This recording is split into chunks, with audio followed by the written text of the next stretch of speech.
अस्सलाम वालेकुम जी, मैं हूं हकीम हसीब अहमद भट्टी। नाज़रीन, आज मैं आपको दर्दों की बीमारी के हवाले से बताऊंगा। ये 3 वजह से होती हैं। वजह नंबर 1 की बात करते हैं तो अगर मैं आपको मिसाल दूंगा गोडे की दर्द की।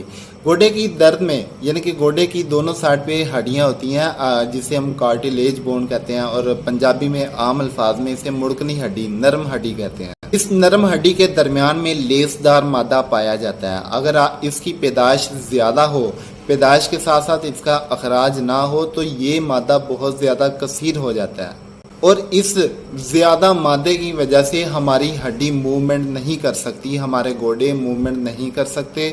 अगर मूवमेंट करेंगे तो इस मादे की प्रेशर की वजह से पेन होती है, दर्द होती है। वजह नंबर 2 ये है, अगर यही लेसदार मादा खुश्क हो जाए, कम हो जाए या इसकी पैदाइश में कमी हो, तो ये खुश्क इतना हो जाता है कि जब मूवमेंट करेंगे तो हड्डी में रगड़ पैदा होती है। यानी कि जो कार्टिलेज बोन है, मुड़कनी हड्डी है, ये आपस में रगड़ खाती है। रगड़ खाने की वजह से हमें दर्द होती है, दर्द का इजहार होता है। इसके इलाज में यानी वजह नंबर 2 के इलाज में हम ऐसी गज़ा का इस्तेमाल करेंगे जिससे खुश्की ख़त्म हो और इसकी पैदाइश में इजाफा हो। और वजह नंबर 1 में हम ऐसी गज़ा दवा का इस्तेमाल करेंगे जिससे इस लेसदार मादे की पैदाइश में भी कमी हो और साथ साथ खुश्की की वजह से इसकी मिकदार भी कम हो।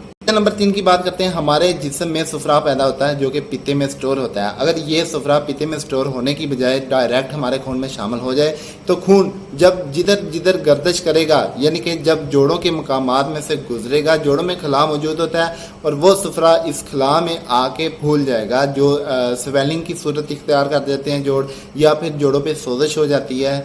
तो इस वजह में यानी कि वजह नंबर 3 में हम ऐसी गज़ा दवा का इस्तेमाल करेंगे जिससे सफरा की पैदाइश में भी कमी हो, इसका अखराज भी हो।